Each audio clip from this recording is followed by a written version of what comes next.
कि मिसाल के तौर पर देखो ना, कोई आप में से इमोशनली वीक भी होगा, मतलब वो किसी की बात को ना वो ज़्यादा वो ले लेता है, फिर हम डिस्टर्ब हो जाते हैं। तो अगर कोई भी इस तरह के छोटे छोटे मसले हैं ना, अब मैं पॉइंट बता रहा हूँ कि किस तरह हम माइंड को रिलैक्स वगैरह रख सकते हैं। उस पॉइंट्स को लिखो कि ये चीज़ थी, ये चीज़ मतलब मेरे माइंड में चल रही है जो मुझे डिस्टर्ब कर रही है, वो लिखो और उनको सॉल्व करने की कोशिश करो। हाँ, ये तो इस तरह तो दुनिया में होता है। मिसाल के तौर पर एक कि आप आई कि जो है वो एक टीचर हैं, वो आपके साथ ना थोड़ा गुस्से में बात कर रही हैं। आप अब सोच रही हैं कि उसने मेरे साथ गुस्से में बात क्यों की, और क्या वजह थी, क्या गलती हुई होगी। अब उस पे सोचते सोचते हम खुद ही परेशान हो जाते हैं। अब आप सोचें कि शायद मैम का मूड सही नहीं होगा, शायद मैम को घर से डांट पड़ी होगी, या सर जो है वो सर की तबीयत सही नहीं होगी, सर ने। तो ये इस तरह होता है, अगर हम साथ रहेंगे तो हमें एक दूसरे की जो है ना वो थोड़ी सी तलखियाँ भी बर्दाश्त करनी पड़ेंगी। आपका माइंड बोलेगा ठीक है, डन, ना ना, तो आप फ्रेश हो जाए। तो माइंड को रिलैक्स रखें। दूसरा, अपने आराम का ख्याल रखें। ये आजकल जो मोबाइल आया ना, इसने काम बिल्कुल ख़राब कर दिया। हत्ता कि ना चाहते हुए ना, मैं आपको बताऊं कि मेरी बड़ी कोशिश होती है कि मैं 10 बजे सो जाऊं, मगर ना चाहते हुए भी हम स्क्रोलिंग करते रहते हैं। और ऐसी चीज़ फेसबुक पे आप देखें ज़्यादा, अगर आप कोई, तो उसमें कभी भी ऐसी चीज़ नहीं आई होगी जो आपने पहले देखी होगी। हर बार स्क्रॉल करने के बाद नई चीज़ आ जाती है और हम जो है ना वो उसको देखते जाते हैं। तो अपने आराम का 10 बजे कोशिश करें। अगर आप जल्दी, शहर वाले तो सही, मगर अगर गांव वाले 9 बजे सो जाएं और शहर वाले 10 बजे सो जाएं, उसके बाद जो है वो आप लोग स्कूल कितने 8:30 बजे लगता है, 7 बजे उठ जाएं, तो ये आपकी कोई 8-9 घंटे की नींद होगी। फिर आप मुसलसल ये 1 महीना करके देखें, देखो आप कितना फ्रेश फील करते हैं। और मेरे साथ तो कभी इस तरह होता है कि ये मैं आपकी प्रैक्टिकल चीज़ें बता रहा हूँ जो मेरे साथ हुई हैं। और मैं ना कभी कभी क्या होता है कि 12-1 हो जाता है ना, अगले दिन कोई बात भी कर रहा होता है ना, मैं हंस रहा होता हूँ और मुझे ऐसा फील होता है कि मैं कोई मसनूई जो हंसी होती है ना वो कर रहा हूँ। बंदा अपने फ्रेंड्स में भी वो इन्वॉल्व नहीं हो पाता। तो रात को, और आपको पता है रिसर्च बताती है कि जो आपकी असल नींद है वो कोई इन 9 से लेकर कोई 12-1 बजे तक है। उसके उसके बाद सिर्फ हम जो है वो मतलब ये होता है कि जो नींद गहरी होती है ना, जिसमें हमारी थकावट खत्म होती है ना, वो 10 से लेकर कोई 12-1 बजे तक होती है। उसके बाद वैसे ही हम रिलैक्स होने के लिए होते हैं। आपको पता है कि फिर अजानें जो आ रही होती हैं वो भी हम सुन रहे होते हैं। फिर वो हमारे गांव में ना मुर्गे आवाज़ें देते हैं। तो आज मैं उठा तो मैंने कहा कितना टाइम हुआ होगा, तो मुर्गे ने आवाज़ दी, मैंने कहा 4 से ऊपर ही हो गए। तो कहने का मतलब है कि आराम की खास ख्याल रखें। दूसरा, अगर आप जब भी थोड़ा सा परेशान हो, जब भी आप देखें I am not feeling well, मैं रिलैक्स फील नहीं कर रहा हूँ, ये कर रही, तो क्या करें, पानी का इंटेक बढ़ा दें। पानी मतलब उसी वक्त आप 2 गिलास पी लें। 2 गिलास पियेंगे ना, आप थोड़ा सा रिलैक्स हो जाएंगे। और आपको पता है कि ये जो है वो ऑक्सीजन हमारे माइंड को ज़्यादा चाहिए होती है। हाँ, पूरा कोई 21% हमारा जो है ना वो माइंड पूरे जिस्म का ना ऑक्सीजन यूज़ करता है। ऑक्सीजन, अच्छा, पानी में ऑक्सीजन होती है, आप थोड़ा पिएंगे ना रिलैक्स हो जाएंगे बहुत। और दूसरा, हम टीचर्स को पानी ज़्यादा पीना चाहिए। और एक है कि अगर आप अपनी स्किन जो है वो फ्रेश रखना चाहते हैं, तो भी पानी ज़्यादा पिएंगे ना तो आप फ्रेश लगेंगे। तो ये चीज़ जो है ना, मैं पानी बहुत ज़्यादा पीता हूँ, इतना पीता हूँ कि कोशिश होती है कि मैंने तो मेरे ट्यूशन्स है ना, तो मैं वहाँ पर ना, मुझे है कि मैंने कहा यहाँ पर मतलब वो टाइम मैं बना लिया कि इस ट्यूशन पे 2 गिलास पीने, इस ट्यूशन पे 1 गिलास पीना है।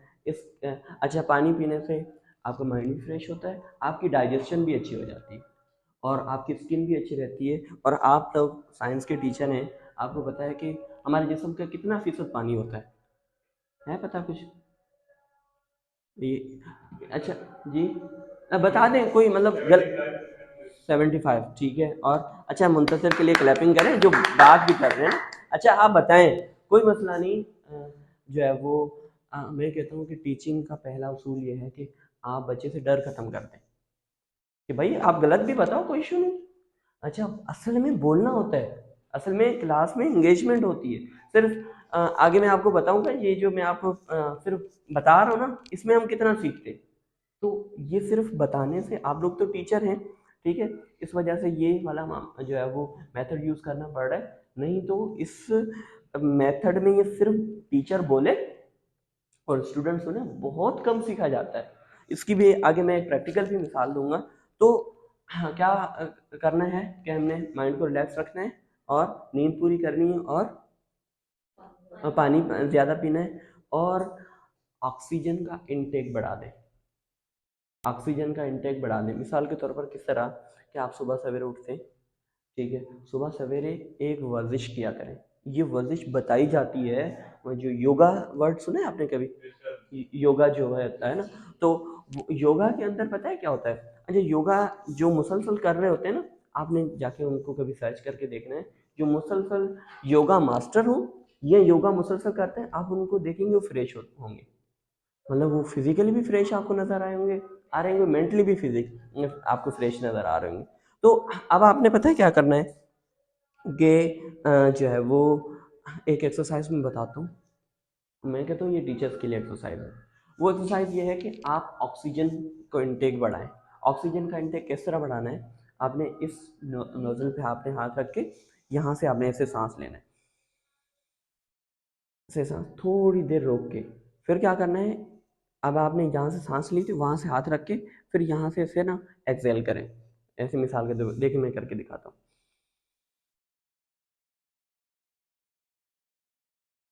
फिर इसे लें, ऐसे 5 से 7 मिनट आप करें डेली, सुबह के टाइम, शाम के टाइम। देखिए आप कितना फ्रेश फील करते हैं। और जब आप थोड़ी सी एंग्जाइटी, थोड़ा सा घुटन, थोड़ा सा हरू भरा का गुस्सा, ठीक है, वो फील कर रहे हो ना, तो फिर आप ये लाजमी करें, मतलब ये चीज़ करें। एक तो इस तरह होता है, दूसरा ये होता है, थोड़ी देर रोक के फिर थोड़ा तेज जो है ना वो सांस। अच्छा, इसमें ना तेज क्या होगा, आपको पता है कि हम जो गैस इनहेल करते हैं वो कौन सी गैस होती है, ऑक्सीजन होती है। और जो एक्सहेल करते हैं वो कार्बन डाइऑक्साइड। और कार्बन डाइऑक्साइड जो होती है वो क्या होता है कि वो हमारे टॉक्सिक मटेरियल जो होते हैं ना उसमें से, तो ये है कि उसको बाहर निकालेंगे ना, तो अंदर जो हमारे पास जो चीज़ होगी ना, वो हम हमें रिलैक्स रखेगी। वो क्या रखेगी, रिलैक्स रखेगी। इस वजह से ऑक्सीजन को ज़्यादा आप जो है ना वो इनटेक कर लें, तो ये चीज़ आपने। और दूसरा, हम टेस्टियाँ भी खा लेते हैं, टॉफ़ियाँ भी खा लेते हैं, कुछ और चीज़ें भी हम, जो भी हर किसी की एक हैबिट होगी। तो दूसरा आप ये किया करें कि दिमाग के लिए कुछ ग़िज़ाएँ खाया करें। मिसाल के तौर पर रात को बादाम भिगो दिया करें, सुबह को डेली की रूटीन बना लें कि 3 बादाम भिगो के मैंने रख देने हैं और सुबह जो है ना वो खा लेने। अच्छा, आपके ना 100 रुपये के बादाम ले लिया करें, मैं इसी तरह ही करता हूँ। 100 रुपये के बादाम ले लिया करें, कुछ काफ़ी मिल जाते हैं, ठीक है, कोई मेरे ख्याल में अभी कोई 25-30 मिल जाते हैं। और वो आप डेली 3 भिगो के रखें और सुबह उसका वो सिनी में जो है ना खल लाहे, ठीक है, छिलके उतार के, तो वो छिलके उतार के वो आपने जो है ना मतलब खा लेने, तो यकीन मानिए आप इतना एक्टिव फील करेंगे ना चंद दिन के बाद। तो मतलब मेन, अच्छा, हम कहते हैं ना, देखो हम कहते हैं ये बंदा बड़ा अक्लमंद है, अक्लमंद का ना दिमाग उसका अच्छा है बहुत, ठीक है, बाकी वो कितने में मजबूत हो ना, हम उसको उतनी अहमियत नहीं देते जितना वो अक्लमंद होता है। तो भाई कहने से मुराद है कि अपने माइंड को स्ट्रॉन्ग रखें। ये 3-4 चीज़ें हैं जो मैंने आपको जो है वो बताई। अब हम ये अब हमने अपने माइंड को मजबूत कर लिया, हम अपने, अब उससे काम क्या लेना है, अब हम काम ये है कि हमारा काम तो सिखाना है ना, सिखाना है। तो मैंने आपको क्या कहा था कि सिखाने से पहले क्या करना है, सिखाने से पहले क्या करना है, बोले, सीखना है, सीखना है। अच्छा, अब सीखना क्या है, मतलब हम क्या चीज़ सीखें एज अ टीचर, ठीक है, जो है वो एक क्रिकेटर होता है ना, वो बॉलिंग सीखेगा, बैटिंग सीखेगा और फील्डिंग सीखेगा, ठीक है, और उसके लिए ट्रेनर रखे जाते हैं, ये सारे मामला होते हैं। हमें क्या सीखना चाहिए बताएं, मतलब गलत भी बता दें, क्वेश्चन। इलम इलम कौन सा इलम सही, एक इलम हो गया। आप मुंतजर बताएं क्या सीखना चाहिए। सर वो चीज़ सीखनी चाहिए जो हम बच्चों को पढ़ाते हैं। सही है, पढ़ा मतलब जो सब्जेक्ट आप पढ़ा रहे हैं। जी आप बताएं मैम, क्या सीखना चाहिए हमें। कुछ भी, जो भी आप दिल में आता है, जहन में आता है, वो बता दें, कोई मसला नहीं, गलत होगा ना तो कुछ भी नहीं होगा। जी आप बताएं क्या सीखना चाहिए हमें। बच्चों को डील करना, ज़बरदस्त, ये बड़ी अच्छी पॉइंट है ना। अच्छा मैम आप बताएं। बच्चों को सेटिस्फाई करना, अगर हमने जो भी समझा रहे हैं उनकी समझ में आ रहा है। सही सही। मैम आप भी बता दें कि क्या सिखाना चाहिए, मतलब क्या सीखना चाहिए हमें। कुछ भी बता दें, कोई इशू नहीं। अच्छा, हम जो सब्जेक्ट पढ़ाते हैं ना, पहली पॉइंट, हमें सब्जेक्ट रिलेटेड जो हम सब्जेक्ट पढ़ाते हैं ना, उसके लिए फुली इन्फॉर्म हो।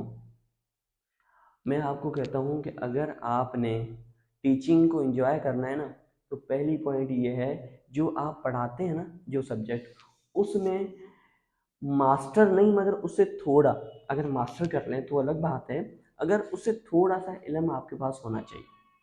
फिर देखें कि आपको कितना पढ़ाने में मज़ा आता है। फिर आप टीच करेंगे ना, फिर यकीन मानिए आपको स्कूल आते हुए जो है वो एक, आप मतलब आप लाइफ को एंजॉय कर रहे होंगे, क्लास को एंजॉय कर रहे होंगे। और अगर आप चाहते हैं ना टीचिंग से मेरी जान छूट जाए, ठीक है, टीचिंग मुझे अजाब लगे, ठीक है, और ये हो, तो फिर कुछ ना सीखें, यकीन। फिर क्या होता है कि मिसाल के तौर पर मैं आज आपको फोटोसिंथेसिस का एक टॉपिक पढ़ाता हूँ, और मुझे फोटोसिंथेसिस के नाम के अलावा कुछ भी नहीं आता, ठीक है, फिर चाहे 6 की क्लास हो, 7 की क्लास हो, वो जो 30 मिनट मुझे, और मुझे समझाने भी लाजमी है, ठीक है, और वो जो 30 मिनट मेरे ऊपर गुजरेंगे ना, वो अदाब की सूरत में गुजरेंगे। ऐसा होता है ना, आपने एक्सपीरियंस किया होगा, अगर आप बड़ी क्लासेस को पढ़ाते हैं या वो, और अगर वो मुझे आता है तो मैं उसको उसी 30 मिनट को पूरा एंजॉय करूँगा। और फिर जो बच्चों की चमक, मुझे उनके चेहरों में जो चमक नज़र आएगी ना, वो कमाल होगी, वो मैं कहूँगा। क्योंकि देखो ना, एक हारी होता है, किसान होता है, वो फसल लगाता है, फसल लगाता है, तो क्या होता है कि वो फसल बहुत अच्छा उगता है, बड़ी अच्छी एक एवरेज आती है, तो उसको खुशी होती है ना। तो हम लोग जो उस्ताद है ना, हमारी फसल ये बच्चे हैं। हाँ, हम यकीन माने 30 मिनट यहाँ पर हम जो है वो क्लास को पूरा एक मतलब एक लेक्चर डिलीवर करके जाएं, और हमें ये अंदाज़ा हो, बच्चे अपनी आंखों से हमें ये बताने की कोशिश कर रहे हों कि सर आज आपने बहुत अच्छा पढ़ाया, मुंह से भले ना कहें, हम फील कर लेते हैं, क्योंकि ह्यूमंस है ना, इंसान है, हम एक दूसरे के जज्बात को समझ जाते हैं कि आया ये क्या कहना चाह रहा है। तो फिर क्या होगा, जब हम बाहर निकलेंगे ना, तो यकीन माने हम बहुत खुश होकर निकलेंगे।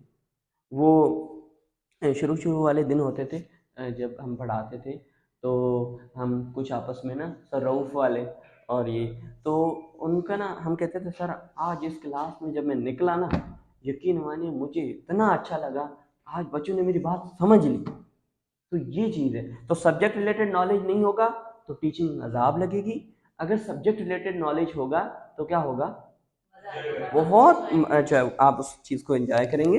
अब आप पे है, अब आप पे है कि आप टीचिंग को एंजॉय करना चाह रहे हैं या जो है वो जान छुड़ाना चाह रहे हैं। दूसरा, क्लासरूम मैनेजमेंट। आप ये लिख लें, पॉइंट जो पहले मैंने बताया था वो लिख लें, ताकि फिर ये बातें सारी ऊपर से चली जाएंगी, अगर जब आपने नोट नहीं किया होगा तो एक ये है कि सब्जेक्ट रिलेटेड नॉलेज हो आपके पास,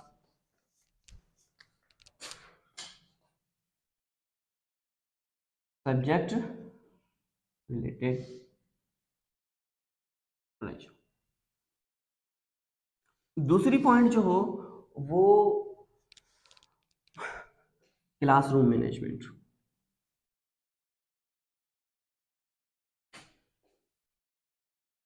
मैम आपने क्या बताया था, ये आपने क्या बताया था, पॉइंट कौन सी बताई थी, याद है, जो अभी पूछ रहा था जी, बच्चों को डील करना, इस तरह का था। जी, बच्चों को डील करना, तो देखें, क्लासरूम मैनेजमेंट है ना, आपके पास बच्चे थोड़े होते हैं, आप जब यहाँ पर जैसे आके खड़े रहेंगे ना, तो क्या होगा कि इस पे सब पे आपकी नज़र होगी। मगर जब आप किसी बड़े स्कूल में पढ़ाएंगे जहाँ पर बहुत ज़्यादा बच्चे होते हैं, तो वहाँ पर बच्चों को थोड़ा सा कंट्रोल करना मुश्किल हो जाता है। और जब आपके बच्चे कंट्रोल नहीं होते ना, फिर आप अच्छे से नहीं पढ़ा पाएंगे, फिर आप वो चीज़ दे ही नहीं पाएंगे। अच्छा, मैंने बहुत अच्छे अच्छे टीचर देखे, उनके पास सब्जेक्ट के हवाले से नॉलेज बड़ा अच्छा होता है, वो उनका समझाने का तरीका अच्छा होता है, मगर उनकी जो क्लास होती है ना, वो शोर शराबा करने वाली होती है, और तो वो फिर इतना इम्पैक्ट नहीं दे पाते। तो क्लासरूम मैनेजमेंट पे आपने ना, ये अभी एक टॉपिक है, इस टॉपिक पे पूरा एक लेक्चर भी जो है वो मैंने एक दो स्कूल में दिया भी है। एक छोटी सी वीडियो है, वो मैंने यूट्यूब पे रखी है, वो बहुत वायरल जा रही है। मगर क्लासरूम मैनेजमेंट एक पूरा टॉपिक है, इसको आप, मैं आपको असाइनमेंट देता हूँ कि आपने इसके पे ऊपर देखना है कि हम, अगर आप छोटी क्लासेस को पढ़ाते हैं, ठीक है, और अगर आप बड़ी क्लासेस को पढ़ाते हैं तो उसका हर किसी का मुख्तलिफ होगा कि आपने जो है ना किस तरह। तो क्लासरूम मैनेजमेंट आप लाजमी ये टॉपिक इस पे असाइनमेंट बनाएं और इस पे देखें कि भाई मैंने क्लासरूम मैनेज किस तरह करना है, तब आप जाके अफेक्टिव टीचर बनेंगे।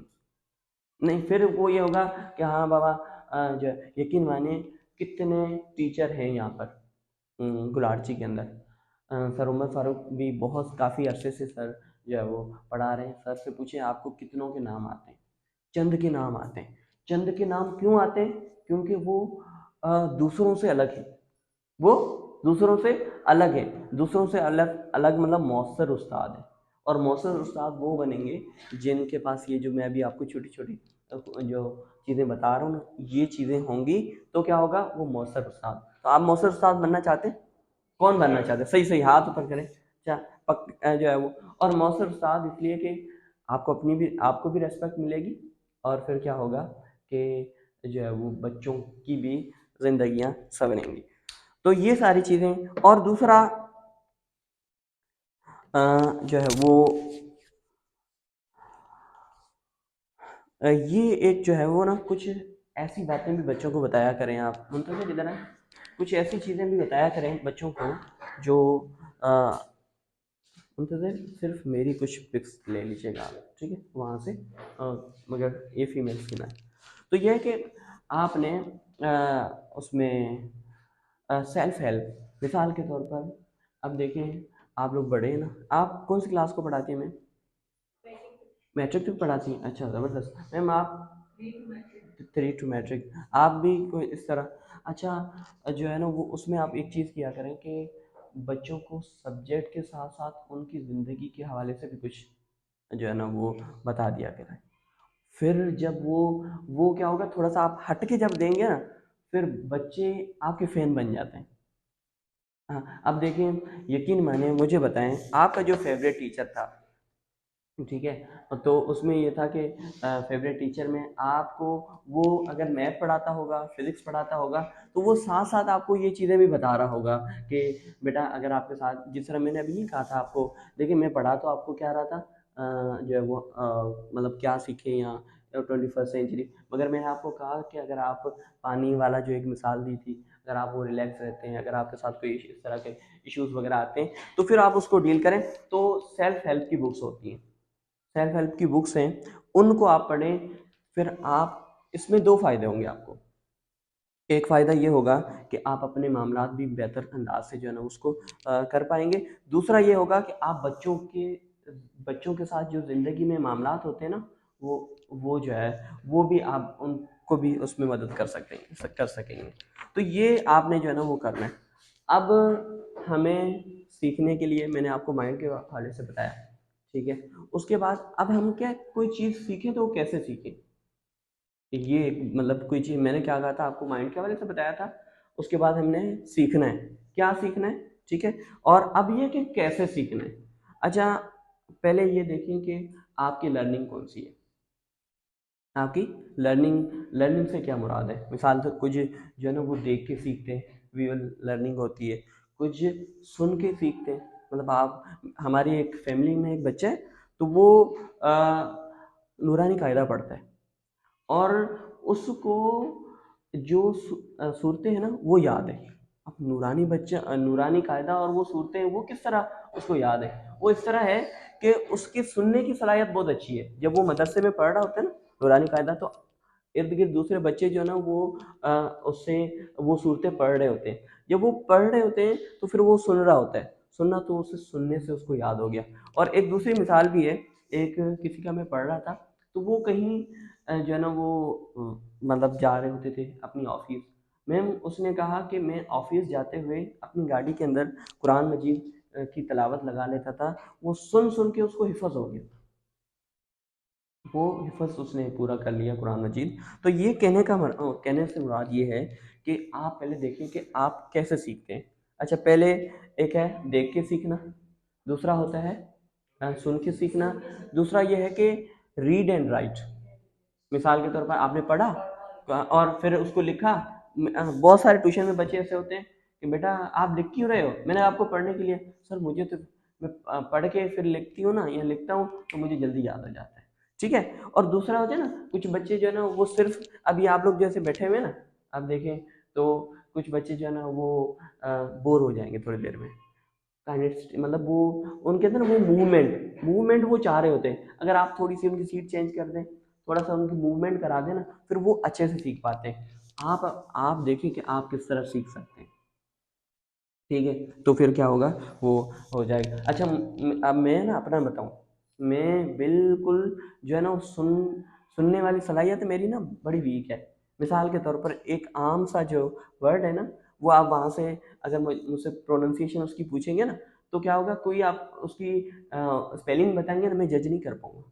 मैं कहूँगा बेटा दिखाओ मुझे, आप दिखाएंगे, मैं ये तो ये जिससे मेरे साथ ये चीज आपके साथ है किसी का, कोई आपने कभी ये जो है वो कोई हाँ, मैं नहीं जज कर पाता वो दिखा। हाँ, तो ये चीज होती है ना, फिर हम क्या करते हैं, फिर हम कहते हैं ये तो बड़ी जो है वो मतलब ये तो ये आसान वर्ड था। तो आप अच्छा ये कैसे पता चलेगा, ये अपने आप को थोड़ा सा नोट भी किया गया कि आया मैंने ये चीज़ एक वीडियो थी मैंने देखी पूरी, और वो मैंने सीखी, मैंने मतलब 1 घंटे की या 30 मिनट की, तो मेरी कितनी लर्निंग हुई। एक बुक था मैंने पढ़ा, उसमें से मेरी कितनी लर्निंग हुई। एक लेक्चर था जो सर दे रहे थे, उसमें मेरी कितनी लर्निंग हुई। तो ये अपनी थोड़ी सी लर्निंग को ढूंढें। ठीक है, तो ये आया समझ, बात आ रही है समझ में। ठीक है, उसमें ये देखें कि अच्छा, दूसरा ये भी देखें, आपने देखा है कि एक प्राइम टाइम वर्ड सुना है, प्राइम टाइम सुना है कभी? ये जो न्यूज़ चैनल होते हैं ना, ठीक है, न्यूज़ चैनल जो है वो क्या करते हैं, रात को अ, आठ आठ से लेकर 10 बजे तक उनका प्राइम टाइम होता है। ऐसा टाइम जिसमें वो अच्छे वाले एंकर भी ले आते हैं, अच्छे वाले जो प्रोग्राम्स होते हैं ना वो उस टाइम करते हैं। क्यों? क्योंकि इस टाइम लोग फ्री होते हैं और हर कोई टीवी के सामने बैठा होता है, और फिर वो क्या करते हैं, अच्छे अच्छे प्रोग्राम्स जो होते हैं ना वो अपने उस टाइम ले आते हैं। ठीक है, अब क्या है कि प्राइम टाइम, एक लर्निंग का भी प्राइम टाइम होता है, लर्निंग का भी प्राइम टाइम होता है। लर्निंग का प्राइम टाइम कैसे, मिसाल के तौर पर सुबह का टाइम, रात के सोने का टाइम, दोपहर का टाइम, कोई बीच में, किसी किसी का ना वो उस टाइम वो जो चीज़ पढ़ेगा ना वो जहन में बैठ जाती है। तो अब प्राइम टाइम वर्ड लिख लें कि आप अपना प्राइम टाइम ढूंढें कि आप किस टाइम अच्छा सीख सकते हैं। मिसाल कुछ बच्चे आपको पता है कि हिफज जो कराते हैं मैम, हिफज जो कराते हैं वो फजर के टाइम जो है उन्हें उठा देते हैं और जाके कहते हैं बस जाके आप याद करो, और फिर वो हिफज जल्दी कर लेते हैं। तो ये है कि आपने, अच्छा हर किसी का अपना होता है। मिसाल के तौर पर मैं अगर फजर के टाइम मॉर्निंग में अच्छा सीख सकता हूँ ना, तो इवनिंग में मेरे दरवाजे बंद। ठीक है और जो है वो अगर दोपहर को किसी किसी का ना खाने के बाद उसका दिमाग बड़ा काम करने लग जाता है तो ये वाला जो है ना मामला होता है। तो ये है कि आप अपना देखें कि आपका प्राइम टाइम जो है ना वो कौन सा है। अच्छा, बात सुने, दूसरा, आपने मैट्रिक के बच्चे हमारे पास हैं, अगर हम उन मैट्रिक के बच्चों को कहें कि आप आके 4 की साइंस पढ़ाओ, तो पढ़ा पाएंगे? नहीं पढ़ा पाएंगे ना, बिल्कुल नहीं। मतलब मैं आपको यकीन से कहता हूँ, खास करके हमारे शहर या मतलब हमारे शहर की मैं बात कर रहा हूँ, तो बिल्कुल नहीं पढ़ा पाएंगे वो, कि जो है वो वो 4 की अच्छा 6 साल उन्होंने साइंस पढ़ी है। 5वीं में भी पढ़ी, छठी में पढ़ी, 7वीं में पढ़ी, 8वीं, 9वीं। अच्छा 9वीं के बाद तो केमिस्ट्री भी अलहदा पढ़ी, बायो भी अलहदा पढ़ी, फिजिक्स भी अलहदा पढ़ी, 3-3। फिर मैट्रिक का बच्चा 4 की साइंस क्यों नहीं पढ़ा पाता? कोई आपने कभी सोचा इस पे? जी जी जी बताएं। रिपीटेशन सही ज़बरदस्त। और कोई बताए मैम क्या वजह हो सकती है? थोड़ा सा दिमाग को ये सवाल दें कि आया ये क्यों इस तरह होता है। मिसाल के तौर पर हमारे पास इंटर का बच्चा आता है, वो कहता है मैं पढ़ाना चाह रहा हूँ, तो हम उसको कहाँ पर रखते हैं कि बेटा आप 2-3 को पढ़ाओ। 2-3 को भी क्या पढ़ाओ? अगर